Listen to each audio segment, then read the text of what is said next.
Hello boys and girls, how are you? I do hope you're well. Welcome to John Robson Guitar Tuition once again, where today we're asking the rather vexed question of expensive guitars. Are they really worth the money?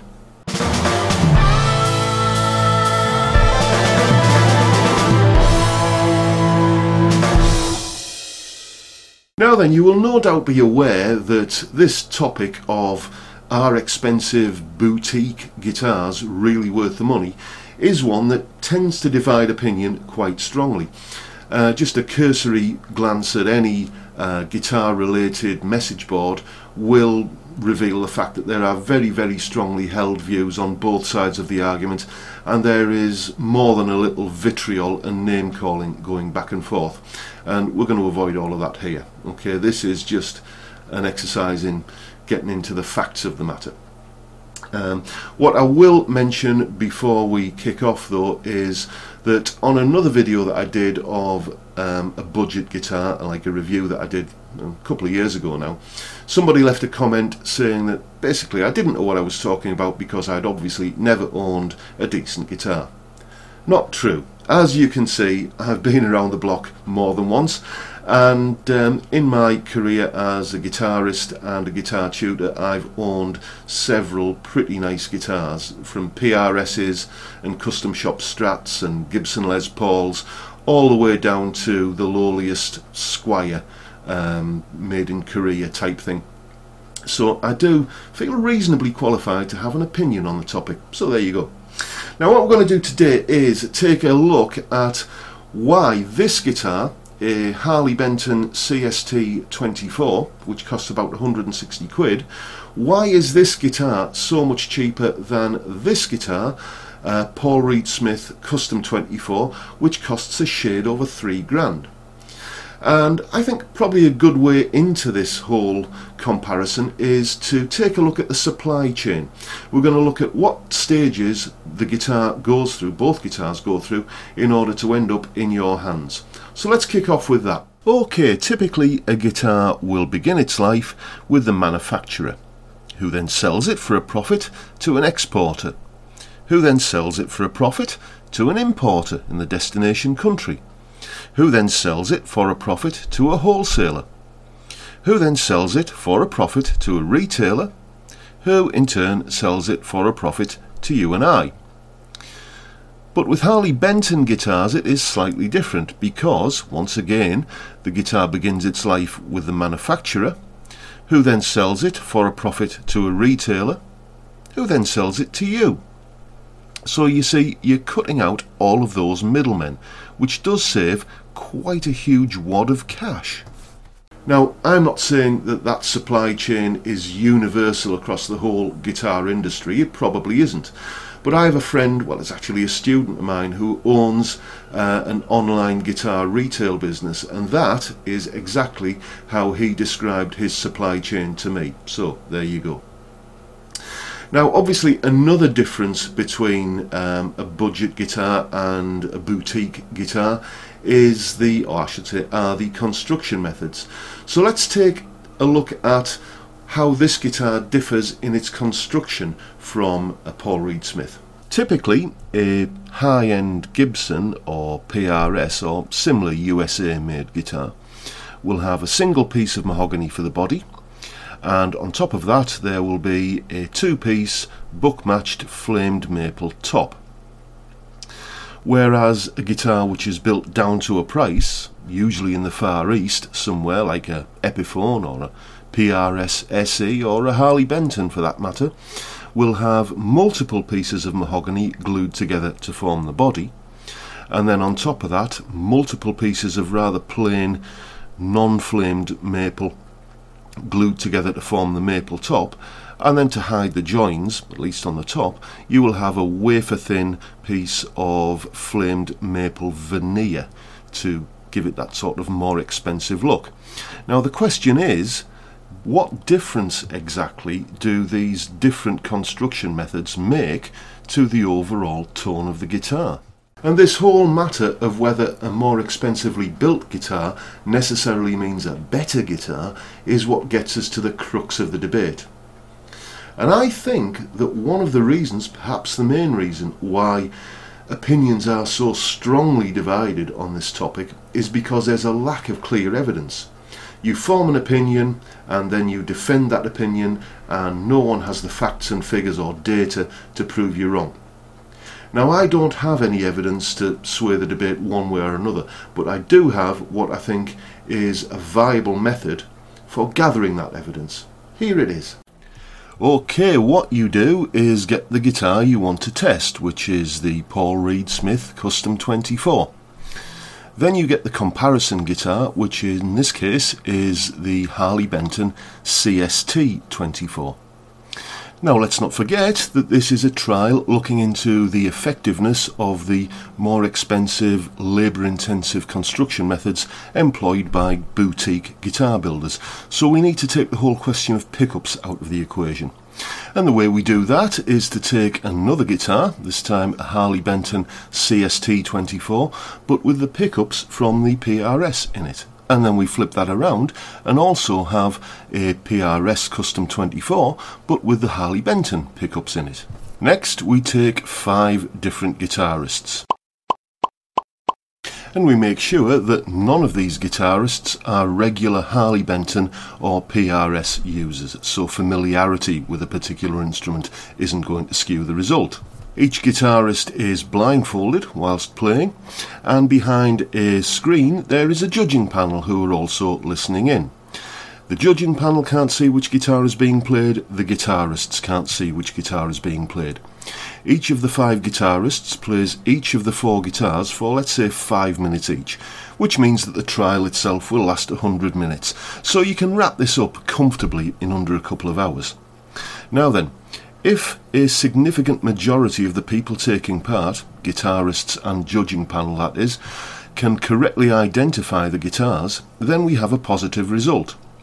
And when I say a significant majority, I mean more than is statistically likely to get the correct answers just by guesswork. It goes without saying that we try to remove as many variables as possible in the feel of the guitars, making sure that they are all set up identically, so nothing about the feel of the instruments is going to give it away.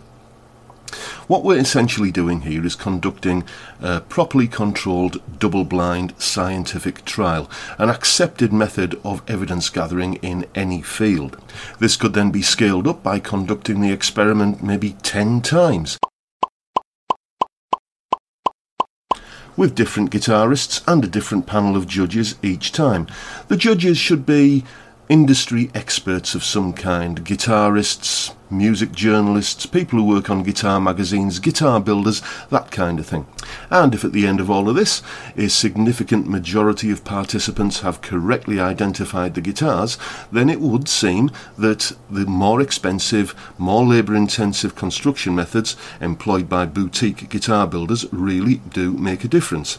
It would have been scientifically proven to be the case. But likewise, if opinion amongst the participants is split pretty evenly between which guitar is which, with no clear result demonstrating an improvement in tone, then it would seem that the more expensive construction methods employed by boutique guitar builders like Paul Reed Smith don't necessarily impart the difference that is claimed of them. And of course, if your favourite guitar happens to be built this way, it doesn't mean that you're wrong. It just means that it's your favourite guitar, and it might be your favourite guitar for many reasons, which might have as much to do with sentimental value as anything else. You may have saved up for a long time for a guitar that you've always dreamed of owning, and there's nothing wrong with that. All we're looking into here is whether or not building a guitar using a more expensive manufacturing process necessarily leads to a better sounding musical instrument at the end of the process. And I suppose at this point in proceedings it's appropriate for me to lay my cards on the table. Back in the late 70s when I first started playing, this was my first electric guitar. A Woolworths Top 20 made of the finest plywood that money could buy, and judging it by today's standards it was a horrible guitar. But that's all that was available back then. If you were in the market for a cheap beginner's entry-level instrument, these were the guitars that you had to deal with. And I suppose, like many people, I kind of graduated from a guitar like the Woolworths Top 20 through Squires and Epiphones and Washburns and all of the Far Eastern brands, like, you know, Ibanez. I had a couple of those, until eventually about 10 years ago I had, you know, a couple of seriously nice guitars in the collection, a custom shop Strat and a PRS Santana model. Then the global economy collapsed, as I'm sure we're all aware, and like many people I had to thin out the old collection a little bit. And when I started getting a few quid after that and started wanting to replace the guitars, the custom shop Strat got replaced with one of those Trev Wilkinson vintage guitars, and the difference between the £2 custom shop Fender and the 250 quid Trev Wilkinson vintage was negligible, to be honest. It was no more of a difference between any two identically priced guitars that you'd pull off the rack in any guitar shop.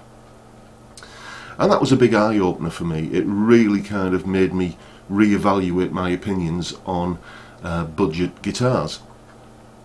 So personally, this is just a personal opinion, I don't see what you're getting for the extra money when you pay for a £2,000, £3,000 guitar, because having played guitars from both ends of the spectrum that are available, cheap ones like this and expensive ones like the custom shop Fender or the PRS Santana model, the difference just isn't there like it used to be between, say, the Woolworths Top 20 and, I guess, a late 70s Fender or Gibson. That's just my opinion anyway. I would still be curious to have the double-blind experiment that I described earlier carried out to see if that opinion is borne out by the evidence. And I guess that's what this video is about, really. It's bemoaning the lack of evidence. And it does make me wonder that if that idea of conducting that sort of experiment has occurred to someone like me, then surely it must have occurred to people in the guitar industry. And can you imagine the prestige and the kudos that the chief executive of Gibson or Paul Reed Smith from PRS Guitars would get if they could produce an advertisement that said, "Our guitars are scientifically proven to be the best"? They would be all over that like a cheap coat. So kind of makes me think, why aren't they conducting this experiment if they are so confident in their claims about their guitars being so much better and worth the extra money? That's just a thought anyway. Finally, we'll come to the main reason, I think, or one of the main reasons why you pay so much more for a boutique guitar.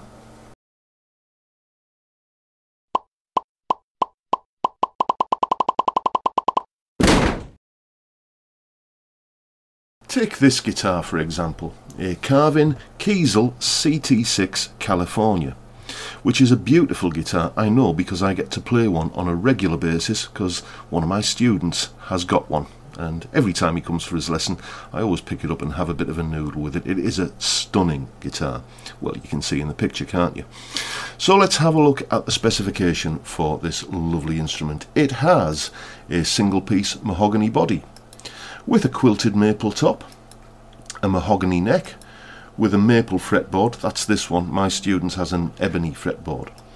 It has custom wound pickups, and all the specifications of this guitar, body timber, neck timber, etc., etc., can be specified when you order the guitar. Basically, you can spec it up as you want it, which kind of makes it more an equivalent of a PRS private stock model when you think about it.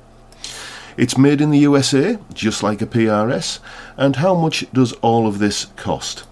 Well, depending upon the specifications that you ask for, anywhere between £1,200 and £1,600, which is roughly half the price of a PRS Custom 24, an off-the-peg guitar, and you're kind of getting something that's more akin to, as I say, one of their private stock models. So what else are you getting if you spend roughly double the price of that carving on a PRS Custom 24? Well, so far as I can see, the only extra thing you're getting is one of these, a PRS logo on the headstock. In terms of build quality, in terms of materials used, and in terms of the overall quality of the finished product, the carving is at least the equal of the PRS, if not slightly better.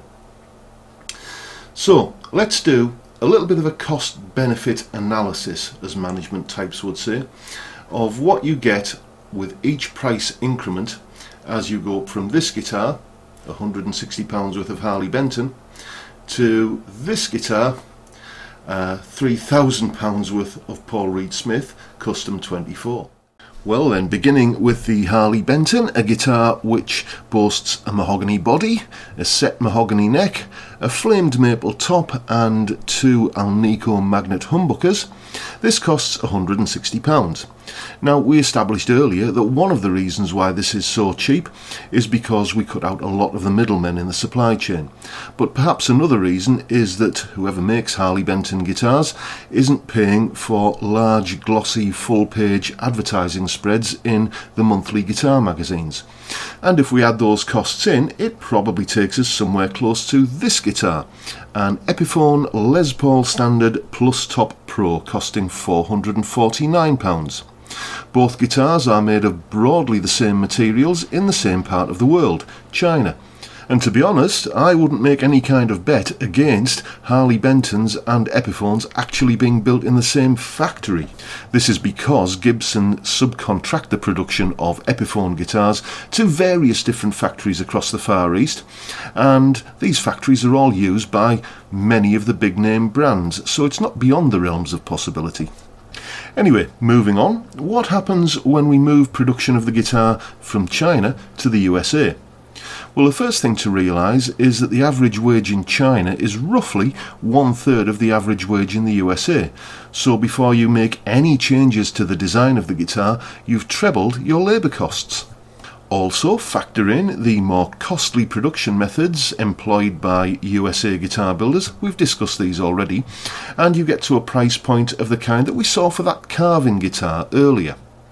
Finally, add on the premium that you do pay for owning any kind of status symbol, including a Paul Reed Smith guitar, and we arrive at the £3,149 asking price for a PRS Custom 24.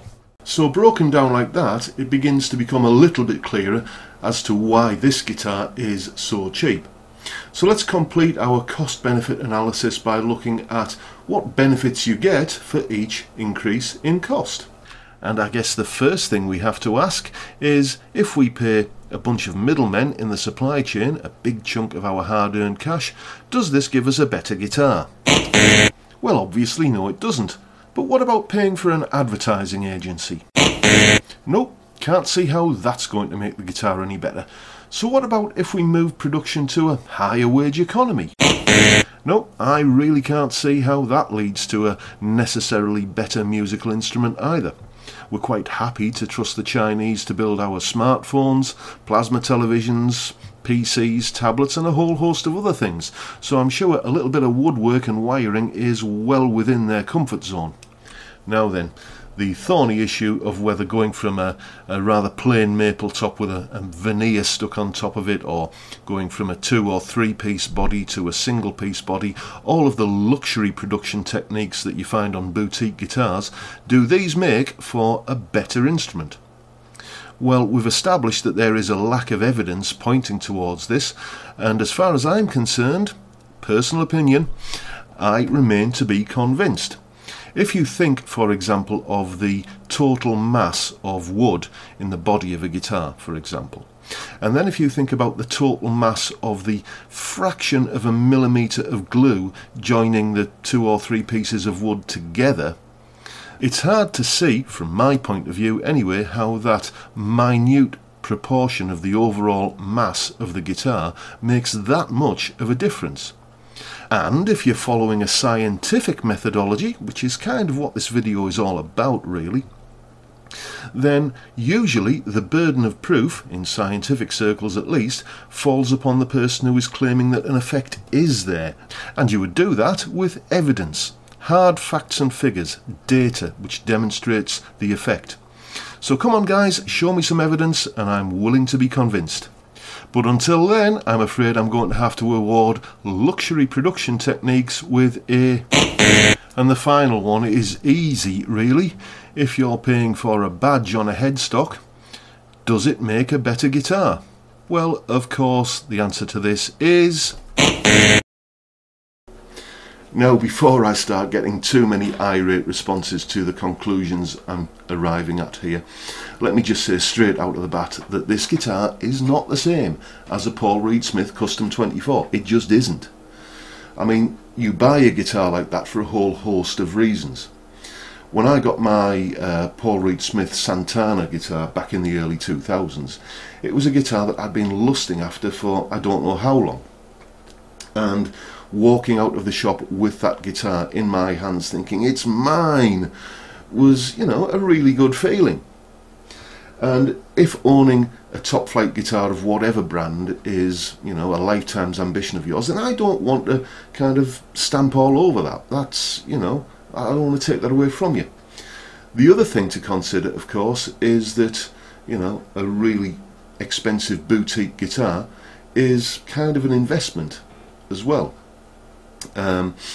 You buy a custom shop Strat or a top-end PRS or, you know, one of the kind of more expensive boutique Gibsons, and, you know, you keep it in good condition, and you know, all the case candy, the little certificates and polishing cloths and, you know, all the goodies that come with it, and, you know, keep the thing in mint condition, and in a few years' time you're probably, not guaranteed, but there's a very good chance that you might even make a little bit of money on it. You may also be buying the guitar as something to pass on to future generations. So, you know, there's all of that to take into account as well. Also, this guitar does have its flaws, cosmetic flaws really, and if you saw the in-depth review I did of this guitar when it arrived, you'll know what I'm talking about. They aren't massive. You really do have to kind of, you know, look for them and hunt them out, but they are there. And if they were there on a guitar that I'd paid £3,000 for, then I think I'd be probably composing a stern email to a customer service department somewhere. But on a sub £200 guitar, they don't bother me in the slightest. So the question I keep asking myself is, do I really want to pay 20 times the price for a guitar that is broadly similar, simply to buy into a whole load of brand attributes and fix a few cosmetic issues? Well, frankly, no, I don't.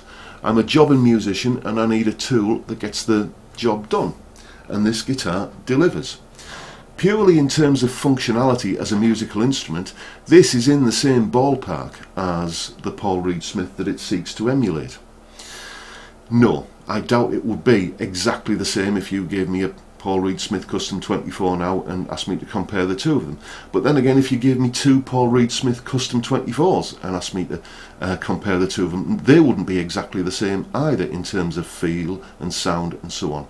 There is a spectrum, a range of expectations you have for any kind of model of guitar, and all you can ask for really is that the guitar that you're looking at falls within that range. And what I'm saying is that in terms of feel and sound, you know, how comfortable is the guitar to play, what does it sound like, the two, in my mind, most important issues, then this guitar falls within that expected range of expectations, if you like. And there you have it. Those are my conclusions on the question of, are expensive guitars really worth the extra money? Now, I'm sure that there's many of you out there who will probably disagree with me, and I would be interested in hearing about your experiences playing guitars from both ends of the price spectrum. But do us a favour, let's keep it civilised, yeah? Anyway, if you've enjoyed this video, then please hit the subscribe button, and that way you'll get to see more of them. And if you live on Teesside in the northeast of England, then you can give me a shout for some tailored one-to-one guitar tuition, and you'll find the contact details at the end of this video. And whilst I'm here, I'll just give a little plug for my latest album called The Whiskey Made Me Do It, which is an instrumental guitar album very much in the sort of Gary Moore, Joe Bonamassa, Joe Satriani, Eric Johnson kind of mould. Basically, I describe it as catchy tunes with flashy guitar. So if that's your kind of thing, then check it out. You might just enjoy it. And with that, I'll bid you good day and wish you all well, and see you next time. Bye for now, folks.